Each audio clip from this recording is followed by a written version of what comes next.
Hello and happy Wednesday.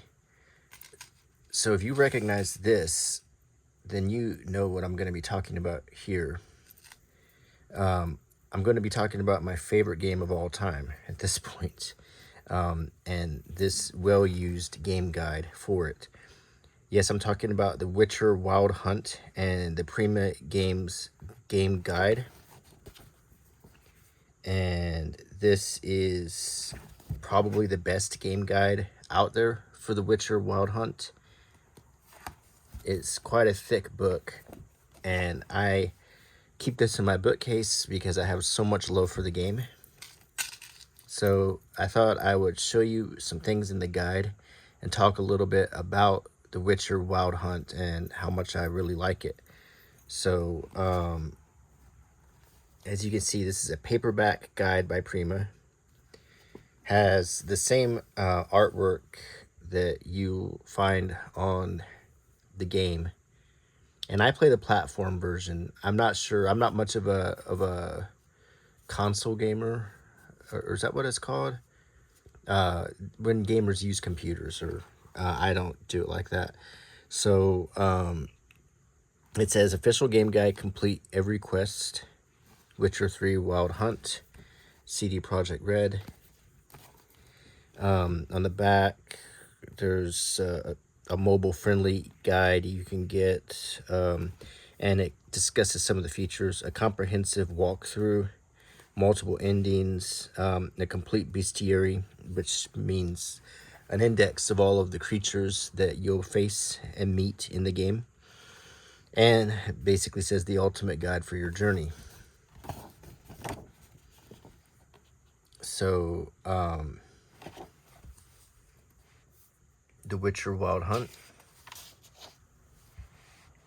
And here's the table of contents with some artwork from the game.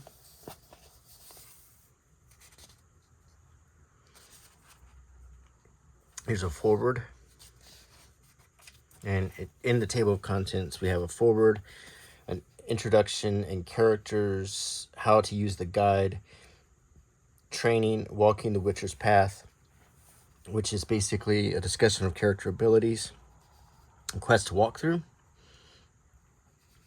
Atlas of the Northern Realms, and the Appendix. So we discussed the main characters in the game, and of course it's Geralt and Ciri, and I of course have figures for both of them.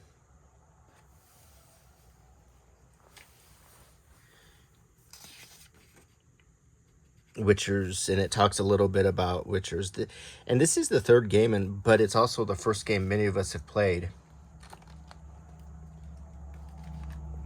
I'm sorry, I'm pronounce her name. She's called Ciri in the game, and I'm blanking, of course, because I'm tired. But Cirilla and Ciri for short. Geralt of Rivia is the main character and the protagonist.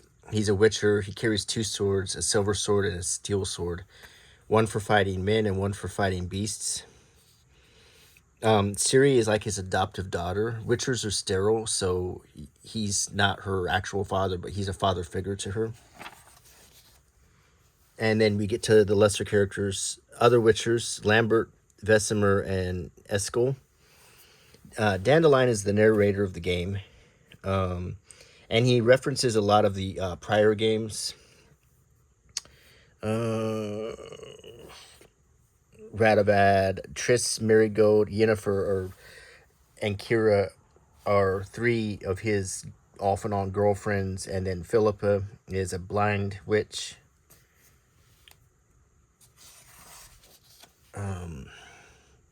And these people can either be your enemies or your allies, depending on how well you play the game and so forth. The Bloody Baron pretty much becomes a friend. He has sort of a tragic story. Sigismund, he could be your ally, but he could also be your enemy, depending on how you play the game. And to get in good with some of these characters, you may have to, go against some of your better instincts or some of your morality. So that's one of the things that makes the game interesting, is some of these people don't become your ally unless you kind of not necessarily play as a nice character. So we have a quest overview, which is very expansive. I mean, you just have to see how huge this game is. I mean, it is just a huge, huge world. So much to see, so many places to go to. And the critical path, secondary quests, your atlas, and the appendix, and surviving as a witcher, and some great artwork from the game right here.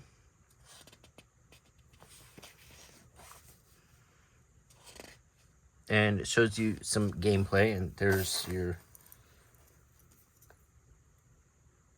his wolf school amulet.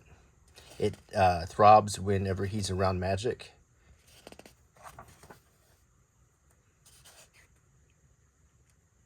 He has a horse named Roach, his faithful steed. And a lot of what he does in the game is he collects things, he creates, he crafts, he makes potions, he makes oils for his blades, he makes decoctions and so forth that help him in battle, or give him temporary special powers like being able to breathe longer underwater and so forth. And the longer you play, the more you'll get used to it. It might seem a little overwhelming at first with all of the different things he makes, like bombs. I mean, before you go into a battle, if you start a battle and you just get completely thrashed, it may be because you need to enhance your sword with some sort of oil. Like if he's fighting a vampire, he might want to put vampire oil on the sword, or and so forth. You learn all this as you go, and you slowly power up. You can find places of power to get energy to increase your skills, or or as you gain experience, you increase your skills through the game. So there's different, and you have a lot of flexibility on how you do this. You can even go so far as to change his facial hair, his haircut, his appearance.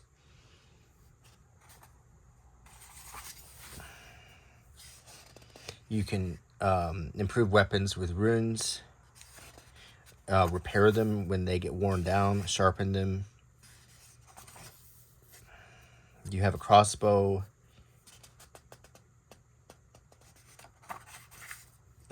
which can be upgraded. And you have your magic, which is Quinn and Igni, and different spells you can use. For me, I usually use Igni to throw fire at enemies. Quinn, I believe that one's the shield. There's one, I can't remember the one, but you can trap demons. And another thing is Gwent, the game of Gwent. And it's a card game built into The Witcher. And I actually have some Gwent cards. I might show you in a different video. But that's a whole other thing to learn and master the strategy. And if you don't play good enough, you actually won't be able to get 100% in the game. So, because you will miss a critical mission where you're supposed to actually get a Gwent card. Siri.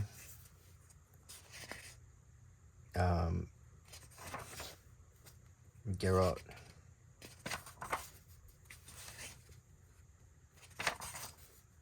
And now we start to see some of the wild hunt that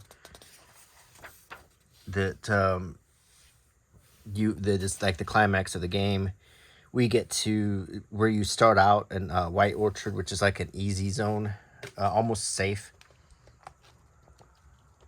You don't have a lot of huge challenges in White Orchard, but there's also not a lot of huge rewards.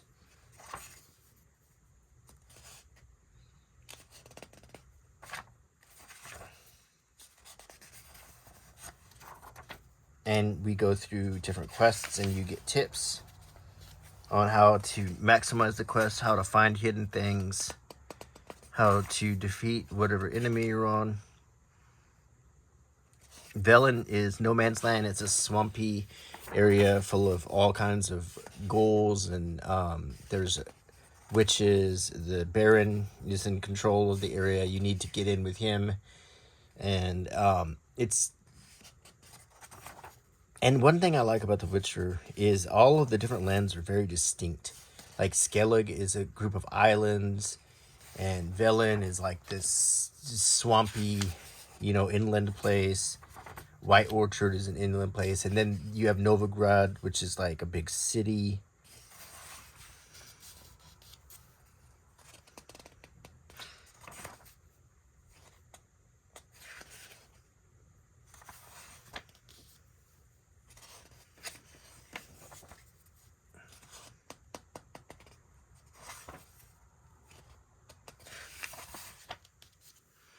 Just an amazingly long game. And now we get to Novigrad, which is a huge city, and this is great artwork of it. And in the city, you can shop, you can upgrade, you can buy books, you can, many buildings you can explore, going inside, many different people you can meet.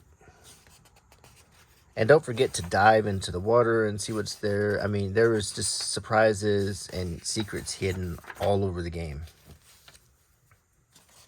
Not to mention, there's 2 downloadable contents that give you even more game to play.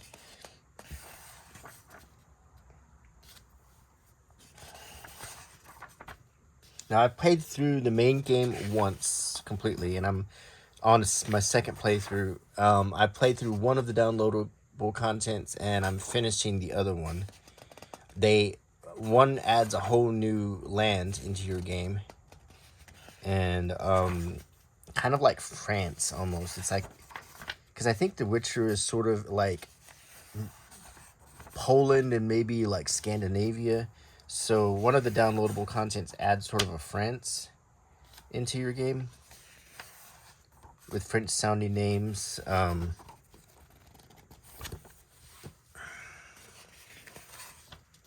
Skellig is the island part of the game, and it makes me think of like Scandinavia, Norway, Denmark. Lots of fjords and islands. And Velen and White Orchard are like Poland.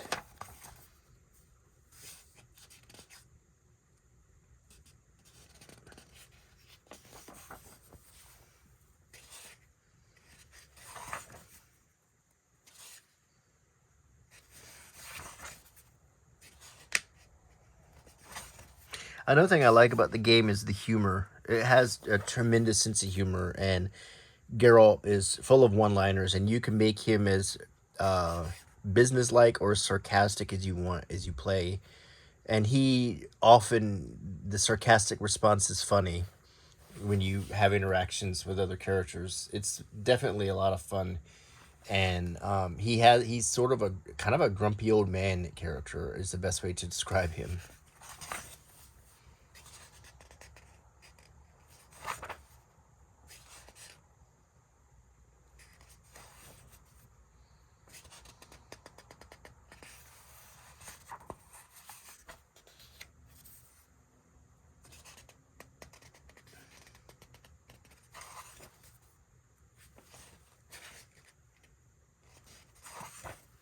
Now we get to the Great Battle.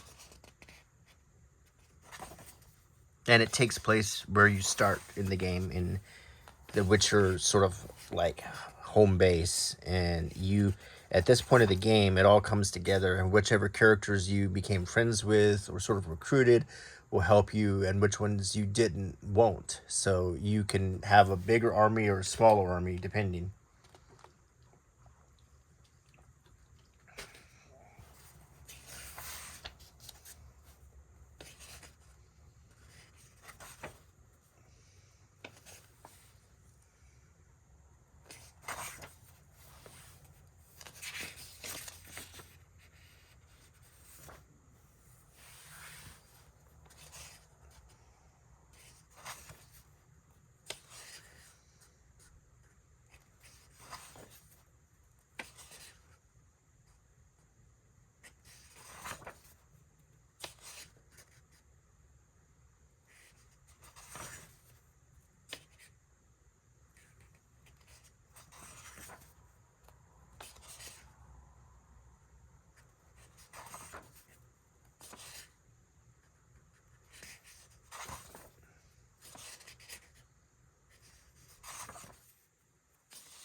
And we get to secondary quests.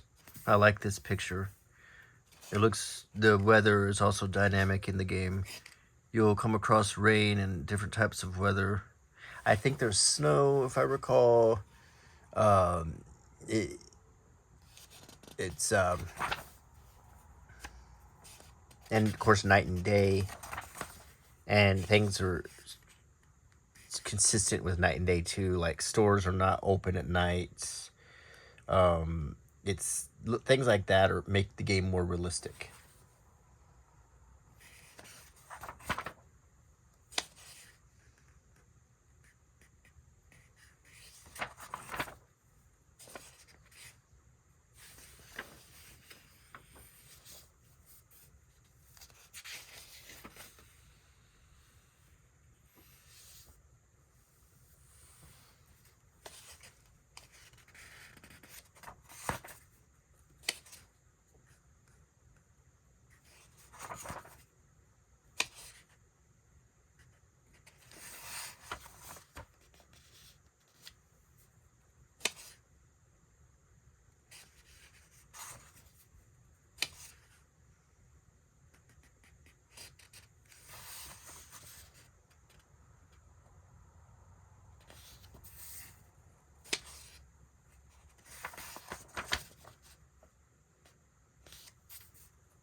Yes, there's a mission called Farting Trolls.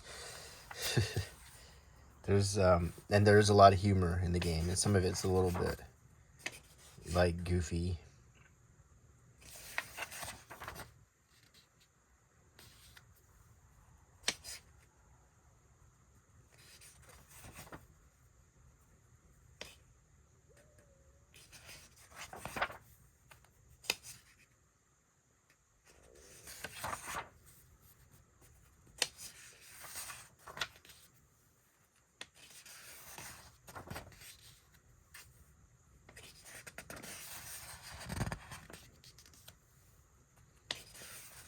As you can see, there's a lot of secondary quests to keep you busy.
And as you go, you can see a lot of the creatures that you'll be seeing. Now we get to the Gwent quests, and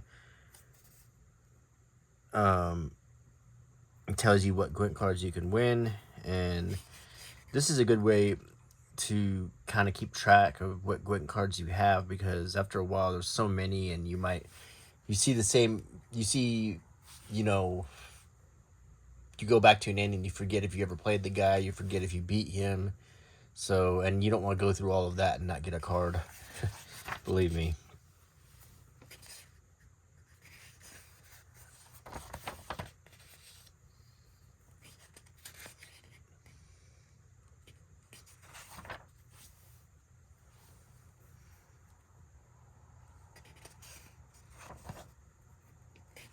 Fists of Fury is like there's races, and there's also like boxing matches too. And these are just ways to upgrade yourself quickly, and this is consistent with lots of games have the obligatory race and the boxing.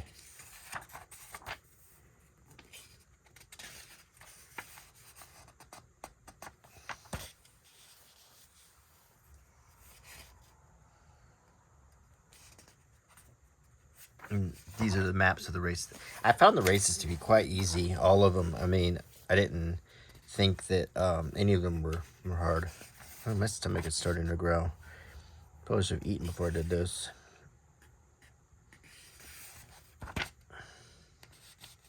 And scavenger hunts are ways to get specific Witcher gear. So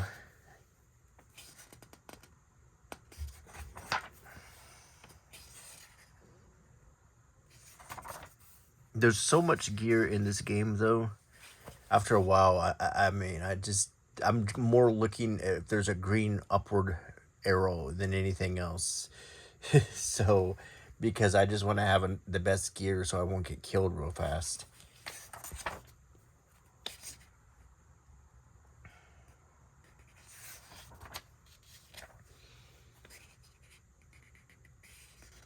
And we get to character endings, the fates of different characters in the game. Some of them are kind of sad. This is a very comprehensive guide. And now we get to the Atlas, and as you can see, all the different worlds.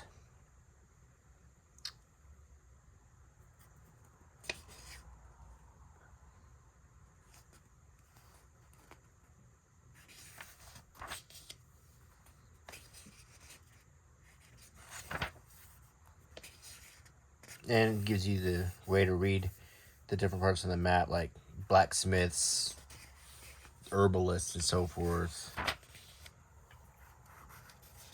As I said, White Orchard is kind of an easy, not really a safe zone, but an easy place to start the game. Not very challenging, difficult to get killed there.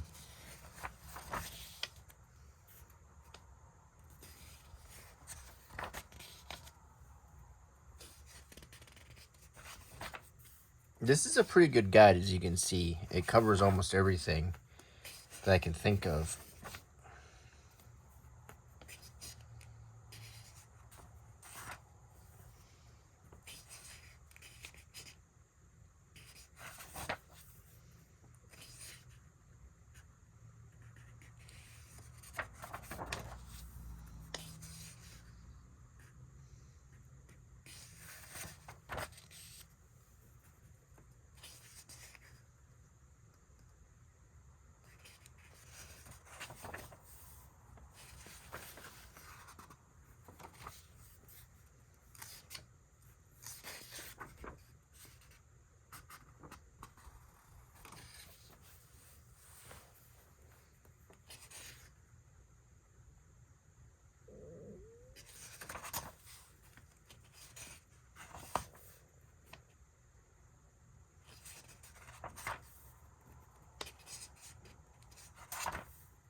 And now we get to the appendix, and you see a lot of great artwork.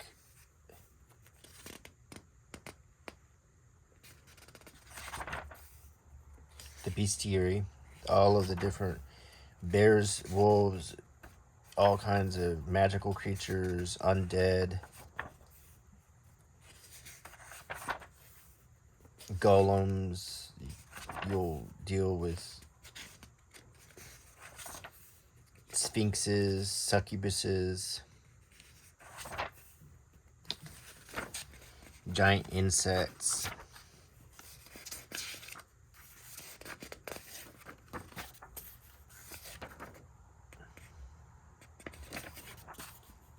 And sometimes you can make friends with them too. They're not all evil. Like trolls, mini trolls are kind of comic characters, and they're not particularly evil.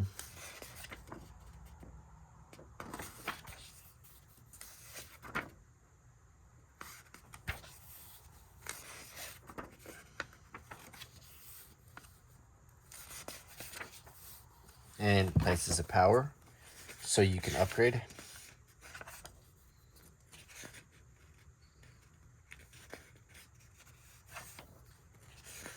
Gwent card collecting.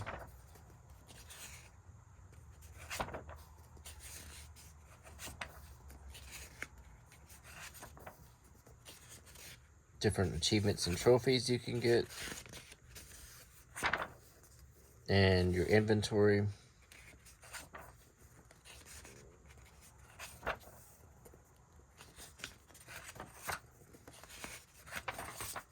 And all the different swords and stats.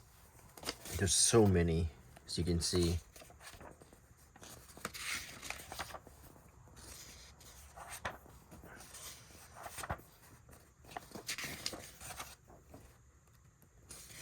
Herbs, things you can find, to oils, and mutagens, so you can upgrade your spell powers. And then you get to this nice little picture here.